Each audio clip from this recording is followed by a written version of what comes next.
დილამ შვიდობის ეთერში ქრონიკა 9 საათზე ახალ ამბებს გაგაცნობთ. ერთ საათში საქართველოს პარლამენტის დროებითი საგამოძიებო კომისიის მორიგის ხდომა განახლდება. დღეს განხილვის ერთ-ერთი მთავარი თემა ბუტა რობაქიძის მკვლელობა იქნება. საუბარი ასევე შეეხება 2003-2012 წლებში ადამიანის უფლებების დაცვის სფეროში არსებულ ვითარებას. ამავე პერიოდში სამოქალაქო საზოგადოების როლსა და ეგრეთ წოდებული ზილების რევოლუციის საქმეს. კომისიის ხდომაზე დაბარებულთა შორის არიან ბუტა რობაქიძის დედა ია მეტრეველი, ასევე ნიკა გვარამია და ზურაბ გირჩი ჯაფარი. მართველი გუნდი კომისიის მიერ დაბარებულ პირებს გამოკითხვაზე არ გამოცხადებისა და კომისიის წევრების კითხვებზე თავის არიდების შემთხვევაში არსებულ სისხლის სამართლებრივ პასუხისმგებლობას კიდევ ერთხელ ახსენებს. ბუტა რობაქიძის საქმე ეს არის საქმე, რომელმაც შეძრა სრულიად საქართველო. ეს არის ერთ-ერთი უმძიმესი დანაშაული, რომელიც ნაციონალური მოძრაობის ხელისუფლებამ ჩაიდინა და პირდაპირ ქუჩაში დახვრიტა ახალგაზრდა ბიჭი. ამ ყველაფრიდან გამომდინარე, ყველა ვინც დაიბარეს შესაბამისად საგამოძიებო კომისიაზე, ვალდებულია მივიდეს და საზოგადოებას უთხრას გაცეს პასუხი, თუ კი ისინი თავს არიდებენ ამ ვალდებულების შესრულებას. მათ მიმართ, რა თქმა უნდა, სისხლის სამართლებრივი წესით იქნება გამოყენებული სანქცირება, რომელიც არის გათვალისწინებული შესაბამის კოდექსში. ძალიან მძიმე მოსასმენია იქ, რასაც ვისმენთ, რასაც ახალგაზრდები ისმენენ, თუმცა ეს აუცილებელი არის, ვინაიდან სამართლებრივი შეფასება უნდა მიეცეს იმ რეჟიმს, ვისაც არ ახსოვს ეს ყველაფერი, გადამეორების კარგი საშუალება არის. დანარჩენი, ახლა რა თქმა უნდა, ეს ყველაფერი შექმნის სამართლებრივ საფუძველს, რომ შეიკრას მტკიცებულებები, ფაქტები იმასთან დაკავშირებით, რომ კომისიამ როგორც კი მუშაობას დაასრულებს, გადაცეს ეს ყველაფერი თავისი რეკომენდაცია უფრო სწორად ამ ყველაფერზე დაყრდნობილი პროკურატურას შესაბამის უწყებებს. პარლამენტში ინიცირებულია საკანონმდებლო ცვლილებათა მორიგი პაკეტი, რომლის მიზანიც უცხოური დონორის მიერ გრანტის გაცემის წესის რეგულირებაა. უცხოური წყაროსგან მისაღებ გრანტთან დაკავშირებით სავალდებულო გახდება საქართველოს მთავრობის ან მის მიერ განსაზღვრული უფლებამოსილი პირის ან ორგანოს თანხმობა. გრანტის მიღების მონიტორინგს ანტიკორუფციული ბიურო უზრუნველყოფს. აღნიშნული კანონის დარღვევა მიღებული გრანტის ორმაგი ოდენობით ჯარიმას ითვალისწინებს.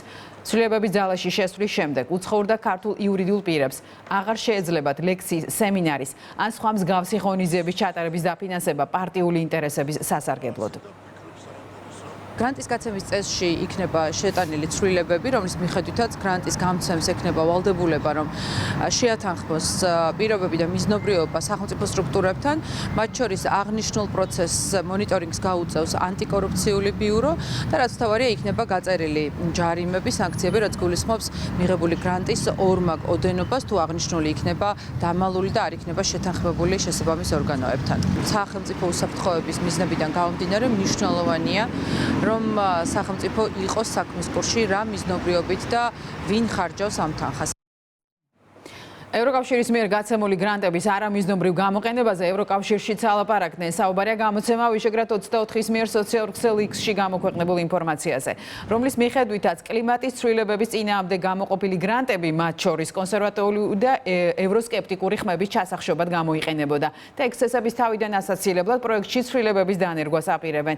ქართულ ოცნებაში საკითხის კომენტირებისას თქვეს, რომ კიდევ ერთხელ დადასტურდა მათი ნათქვამი და საქართველოს ხელისუფლება უცხოური გრანტებით ქვეყანაში რადიკალური ჯგუფების გაძლიერებას არ დაუშვებს. როგორც აღმოჩნდა, ეს თანხები, რაც ევროკომისიას ჰქონდა გამოყოფილი, მიმართული იყო სხვადასხვა არასამთავრობო ორგანიზაციის მისამართით სხვადასხვა ქვეყანაში, რომელიც დაკავებული იყო პოლიტიკური აქტივიზმით. მაგალითად, რო ვთქვათ, ელენე ხოშტარიას ჰქონდა NGO, რომელიც ზუსტად იგივე სახელით იყო დაარსებული, იგივე მისამართით, იგივე ოფისით, რაც იყო პარტია. ასე რომ ეს ყველაფერი ადასტურებს იმას, რა სკანდალშიც ეხება ევროკომისია. ჩვენ არ დაუშვებთ იმას, რომ გარკვეული ჯგუფების მით უმეტეს თუ ეს ევროკომისია არის სხვადასხვა არასამთავრობო ორგანიზაციების დაფინანსება ხორციელდებოდეს და ეს ყველაფერი საბოლოო ჯამში ხმარდებოდეს სხვადასხვა პარტიის გაძლიერებას, ოპოზიციონერი აქტივისტების გაძლიერებას, სხვადასხვა მედია საშუალებებს, რომელიც თავის მხრივ არის უკანონო შემოსავალი. საქართველოს პარლამენტის დელეგაციის ვიზიტი უზბეკეთში გრძელდება. შალვა პაპუაშვილის ხელმძღვანელობით დღეს შეხვედრა გაიმართება მასპინძელი ქვეყნის პარლამენტის ზედა და ქვედა პალატის თავმჯდომარეებთან, ასევე სხვა ქვეყნების პარლამენტის თავმჯდომარეებთან. ცნობისთვის საქართველოს პარლამენტის დელეგაცია პარლამენტთაშორისი კავშირის ასამბლეაში მონაწილეობს. უზბეკეთში მიმდინარე ფორუმს 130-მდე ქვეყნის მაღალი რანგის დელეგაციები ეწევიან. პარლამენტის თავმჯდომარე უკვე შეხვდა კოლეგებს თურქეთიდან, ისრაელიდან, ბელგიიდან, შვეიცარიიდან, საფრანგეთიდან, ტაჯიკეთისა და ინდოეთიდან. დღეს საქართველოს პარლამენტის დელეგაცია გააგრძელებს შეხვედრებს პარლამენტის შორისი კავშირის კონფერენციის ფარგლებში. დღეს ჩვენი დელეგაციისთვის ბოლო დღე არის. გვექნება შეხვედრები მასპინძელ ქვეყნის პარლამენტის თავმჯდომარე, ქვედა და ზედა პალატის თავმჯდომარეებთან, ასევე სხვადასხვა ქვეყნების წარმომადგენლებთან, პარლამენტის თავმჯდომარეებთან. ძალიან წარმატებული დღეები ქონდა, დარწმუნებული ვარ, რომ დღევანდელი დღეც ასეთივე წარმატებული იქნება. სურსათის ეროვნული სააგენტო მორიგ განცხადებას ავრცელებს, რომელშიც საუბარია სოფლის ნობათის რძის ნაწარმის ირგვლივ განვითარებულ მოვლენებზე. ვკითხულობთ, რომ სარეალიზაციო ქსელიდან სრულად არის ამოღებული რძის ის კონკრეტული პარტია, სადაც აფლატოქსინ M1 გამოვლინდა და ამჟამად სარეალიზაციო ქსელში არსებული სოფლის ნობათის პროდუქცია სრულად შეესაბამება უნებლობის სტანდარტებს. ასევე ეროვნული სააგენტოს ცნობით, რძის გადამამუშავებელი კომპანიები წელიწადში მინიმუმ 4 ჯერ მოწმდება. შარშან სააგენტომ რძის მწარმოებელი ბიზნეს სექტორი დაახლოებით 1500 ჯერ შეამოწმა და 1031 ნიმუში აიღო. მათ შორის ვიმბლდან საქართველოს 15 ჯერ შემოწმდა და არც ერთი დარღვევა არ გამოვლენილდა. ნათქვამია სურსათის ეროვნული სააგენტოს განცხადებაში.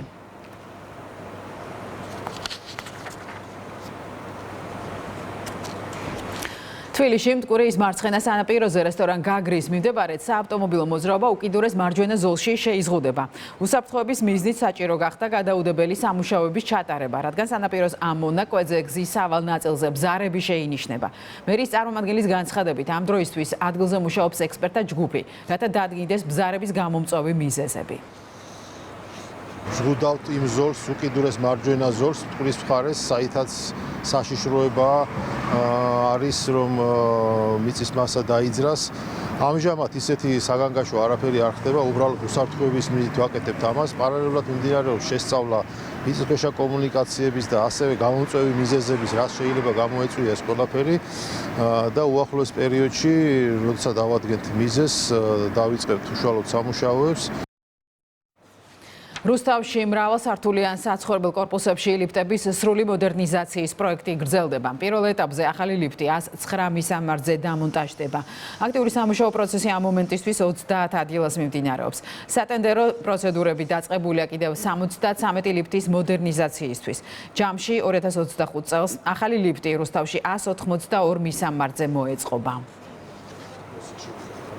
ჩვენი გუნდის ერთ-ერთი მთავარი პრიორიტეტად რჩება რუსთავში ამორტიზირებული ლიფტების ახალი თანამედროვე უსაფრთხო ლიფტებით ჩანაცვლება. პრემიერის მხარდაჭერით ჩვენ ვაგრძელებთ პროექტს, რომელიც დღეს მიმდინარეობს რამდენიმე მისამართზე, აქტიურად მიდის სამუშაოები, რომ ეს მთავარი გამოწვევა ჩვენი ქალაქისთვის იყოს დაძლეული. ქალაქში 30 ლოკაციაზე უკვე გაშლილია სამუშაოები და ხდება ძველი ლიფტის დემონტაჟი, ახლით ჩანაცვლება. წლის ბოლომდე ქალაქი გეგმავს დაახლოებით 180 ლიფტამდე სრულ რეაბილიტაციას. შეფასებისა და გამოცდების ეროვნული ცენტრი 2025 წლის გამოსაცდელებს შეახსენებს, რომ გამოცდებისთვის რეგისტრაცია დასრულდა, თუმცა მათ საგნების არჩევა, დამატება ან შეცვლა, ასევე გამოცდის ენის შეცვლა 10 აპრილის 18 საათამდე შეუძლიათ. ამ დრომდე აქვთ მათ აგრეთვე საგამოცდო ქალაქის შეცვლის შესაძლებლობაც. ამავე დრომდე უნდა წარმოადგინონ შესაბამისი ცნობა გამოსაცდელებმა, რომლებსაც ესაჭიროებათ სპეციფიკური საგამოცდო გარემო შექმნა და რეგისტრაციის დროს მონიშნეს სპეციალური პირობები. მათი ვინც რეგისტრაციის საფასური გადაიხადეს და პროცესი ბოლომდე ვერ მიიყვანეს, საშუალება აქვთ 10 აპრილის 18 საათამდე დაასრულონ რეგისტრაცია.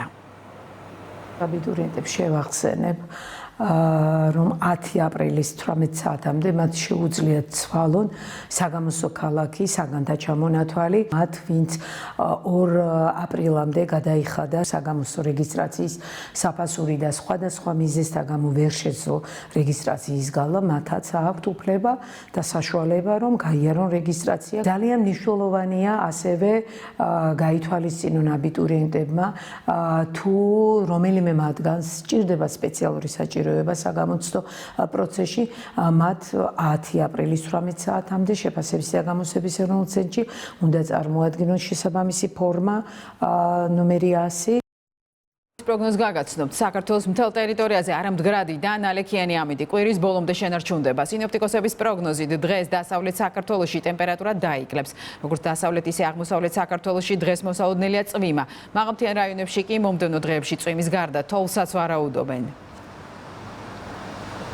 დასავლეთ საქართველოს უმეტეს რაიონში დილიდან გაწვიმდება, ცივი და ნოტიო ჰაერის მასები გავრცელდება აღმოსავლეთ საქართველოში და დღის ბოლოს უმეტეს რაიონში მოსალოდნელია წვიმა, ზოგან შესაძლებელია ელჭექი. დასავლეთ საქართველოში მოსალოდნელია აგრეთვე დღეს მაქსიმალური ტემპერატურის დაკლება, რაც შეეხება აღმოსავლეთ საქართველოს, სამხრეთიდან გავრცელებული თბილი ჰაერის მასების გამო დღეს ვერ ვიგრძნობთ ტემპერატურის მკვეთრ დაკლებას, რაც მოსალოდნელია შემდეგი 2 დღის განმავლობაში. არამდგრადი და ნალექიანი ამინდები საქართველოში ნარს ჩუნდება ამ კვირის ბოლომდე.